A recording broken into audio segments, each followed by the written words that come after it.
জাতীয় পার্টির ৫ লাখ, জামায়াতের ৪.৫ কোটি, বিএনপি এনসিপি সহ ২৫ দল দেয়নি নির্বাচনী ব্যয়ের হিসাব। ঈদ যাত্রায় টিকিট প্রতারণা ঠেকাতে সতর্ক বার্তা দিল রেল কর্তৃপক্ষ। সূর্যের শক্তিশালী বিস্ফোরণ, সৌরঝড়ের ঝুঁকি নিয়ে বাড়ছে উদ্বেগ। অতিরিক্ত লবণে মৃত্যুর ঝুঁকি, দেশে বছরে ঝরছে ২৪,০০০ প্রাণ। ডিসেম্বরে নয়, এসএসসি এইচএসসি জানুয়ারি থেকে এপ্রিলে নেওয়ার পক্ষে মত অংশীজনদের। দর্শক, গ্রামের কাগজের সকালের সংবাদে আপনাকে স্বাগত। আপনাদের সাথে আছি আমি স্বপ্না দেবনাথ। শুনছিলেন প্রধান প্রধান শিরোনাম, এছাড়াও রয়েছে রাশিফল। এবার চলুন যাওয়া যাক মূল আয়োজনে। ত্রয়োদশ জাতীয় সংসদ নির্বাচনের ব্যয়ের হিসাব জমা দেওয়ার নির্ধারিত সময় শেষ হলেও বিএনপি এনসিপি সহ ২৫টি রাজনৈতিক দল এখনও হিসাব জমা দেয়নি বলে জানিয়েছে নির্বাচন কমিশন। আইন অনুযায়ী গেজেট প্রকাশের ৯০ দিনের মধ্যে ব্যয়ের হিসাব জমা দিতে হয়। ইতোমধ্যে জামায়াত সহ ২৫টি দল হিসাব জমা দিয়েছে। বাকি দলগুলোকে আরও ৩০ দিন সময় দিয়ে চিঠি দেওয়া হবে। এরপরও হিসাব জমা না দিলে আইন অনুযায়ী ব্যবস্থা নেওয়া হবে। বিএনপি ও এনসিপির পক্ষ থেকে বলা হয়েছে, হিসাব প্রস্তুতের কাজ চলছে এবং প্রয়োজন হলে সময় বাড়ানোর আবেদন করা হবে। এদিকে ত্রয়োদশ জাতীয় সংসদ নির্বাচনে ৫,০০০ টাকা ব্যয় করেছে জাতীয় পার্টি। জিএম কাদেরের নেতৃত্বাধীন এই রাজনৈতিক দল নির্বাচনে তাদের খরচের হিসাব বুধবার নির্বাচন কমিশন সচিব আক্তার আহমেদের কাছে জমা দিয়েছে।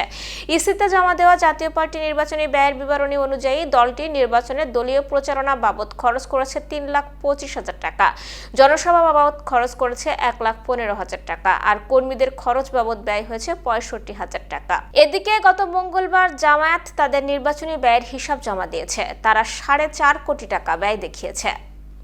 ঈদ উল আজহা উপলক্ষে ট্রেনের টিকিট নিয়ে প্রতারণা এড়াতে যাত্রীদের সতর্ক করেছে বাংলাদেশ রেলওয়ে। রেল কর্তৃপক্ষ জানিয়েছে, শুধুমাত্র রেল সেবা অ্যাপ থেকেই শতভাগ টিকিট বিক্রি করা হচ্ছে।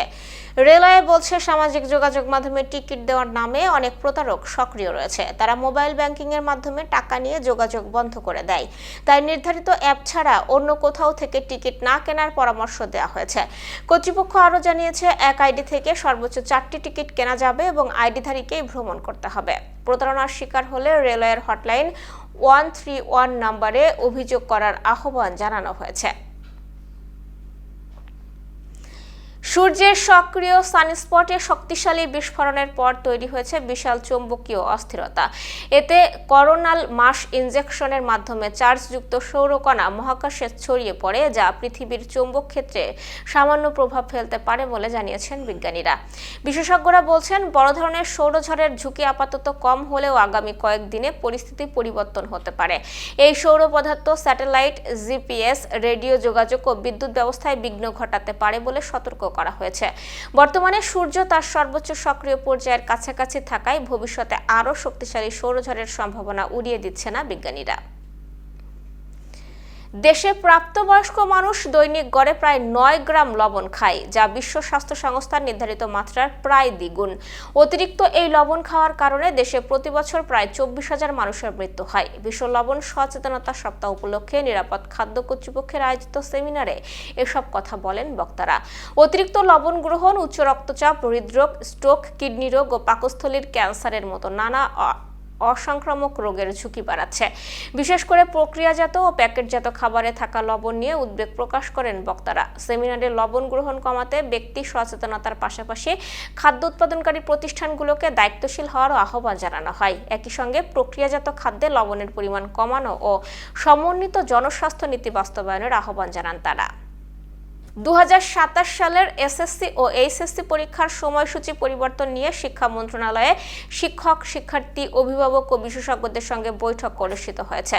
বুধবার অনুষ্ঠানে অধিকাংশ অংশীজন ডিসেম্বরে পরীক্ষা নেওয়ার পরিকল্পনার বিরোধিতা করেন। তারা মত দেন, এসএসসি পরীক্ষা জানুয়ারিতে এবং এইচএসসি পরীক্ষা এপ্রিলে আয়োজন করা হলে শিক্ষার্থীদের ওপর চাপ কমবে এবং প্রস্তুতির জন্য পর্যাপ্ত সময় পাওয়া যাবে। শিক্ষক ও অভিভাবকরাও বলেন, হঠাৎ ৪ মাস এগিয়ে পরীক্ষা নিলে মানসিক চাপ বাড়বে, তাই ধাপে ধাপে সময় সমন্বয়ের পরামর্শ দেন তারা। শিক্ষা মন্ত্রণালয় জানিয়েছে, অংশীজনদের মতামত পর্যালোচনা করে আগামী ১-২ দিনের মধ্যে চূড়ান্ত সিদ্ধান্ত জানানো হতে পারে। দর্শক, এবার চলুন জেনে নিই কেমন যাবে আপনার আজকের দিন, অর্থাৎ ১৪ই মের রাশিফল। মেষ রাশির বিবাহ সংক্রান্ত বিষয়ে কোনো না কোনো বাধা আসতে পারে। পরিবারের কোনো বয়স্ক লোকের শরীর স্বাস্থ্য খারাপ হবে এবং ধারকর্য ঋণের জালে আটকে পড়তে হবে।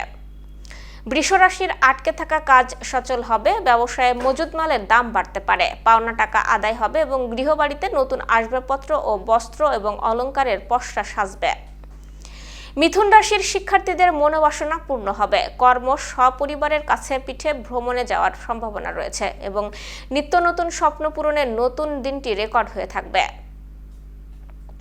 কর্কট রাশির দীর্ঘদিনের লালিত স্বপ্ন বাস্তবায়িত হবে, কর্ম এবং ব্যবসায়ে লাগাতার উন্নতির সম্ভাবনা রয়েছে এবং সন্তানদের ক্যারিয়ার, অধ্যয়ন এবং স্বাস্থ্য বিষয়ক দুশ্চিন্তা ঘুচবে।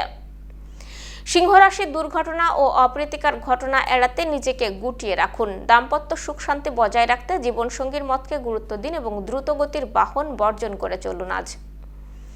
কন্যা রাশি অংশীদারি ব্যবসায়ের বহুল প্রচার ঘটবে, দাম্পত্য কলহ বিবাদের মীমাংসা হবে এবং জীবনসঙ্গীর কর্মপ্রাপ্তির বাসনা পূরণ হবে। তুলা রাশির আজ আগুন, বিদ্যুৎ, দ্বিচক্রযান বর্জনীয়, না বুঝে চুক্তি সম্পাদন ও বিনিয়োগ করবেন না এবং শিক্ষার্থীদের মনে ফেসবুক, ইউটিউব প্রেম প্রসঙ্গের প্রতি আকৃষ্ট থাকবে বেশি। বৃশ্চিক রাশির শিক্ষার্থীরা মনের মতো কলেজ এবং ভার্সিটিতে ভর্তির সুযোগ পাবেন, কর্ম ব্যবসায়ে তরতাজা উন্নতি লক্ষণীয় এবং আর্থিক দৈন্যদশাও কাটবে। ধনুরাশির গৃহবাড়িতে মাঙ্গলিক অনুষ্ঠান হওয়ায় সাজ রব বিরাজ করবে, জমিজমা সংক্রান্ত বিরোধ মিটবে এবং কন্যা সন্তানরা অধিক প্রতিষ্ঠা পাবেন আজ। মকর রাশির সন্তানদের ক্যারিয়ার, অধ্যয়ন, স্বাস্থ্য বিষয়ক দুশ্চিন্তা ঘুচবে, ভাই বোনদের কাছ থেকে প্রাপ্ত সহযোগিতা স্বপ্ন পূরণ করবে এবং কর্ম, অর্থ, মোক্ষ লাভের পথও খুলবে। কুম্ভ রাশি ব্যবসায়ে লাগাতার উন্নতি করবেন, শূন্য পকেট পূর্ণ হতে পারে, ধার কর্য ঋণ মুক্ত হবেন আজ এবং অন্ন, বস্ত্র, বাসস্থানের অভাব ঘুচবে, দলিলপত্র হাতে আসতে পারে। মীন রাশির হাতে থাকা প্রতিটা কাজ সহজেই সম্পন্ন করা যাবে, নিঃসন্তান দম্পতির কোলে আলোকিত হওয়ার সম্ভাবনা রয়েছে এবং মনোবল, জনবল, অর্থবলের গ্রাফ চাঙ্গা হবে। দর্শক, এই ছিল এখনকার আয়োজন। সব খবর সবার আগে জানতে ও দেখতে চোখ রাখুন গ্রামের কাগজের ইউটিউব চ্যানেল ও ফেসবুক পেজে। বিদ্যুৎ ও জ্বালানি তেল ব্যবহারে সাশ্রয়ী হন। আপনার কোনো প্রশ্ন বা তথ্য থাকলে জানাতে পারেন কমেন্টে। এতক্ষণ সাথে থাকার জন্য ধন্যবাদ। পরবর্তী খবর দেখুন বেলা 1টায়।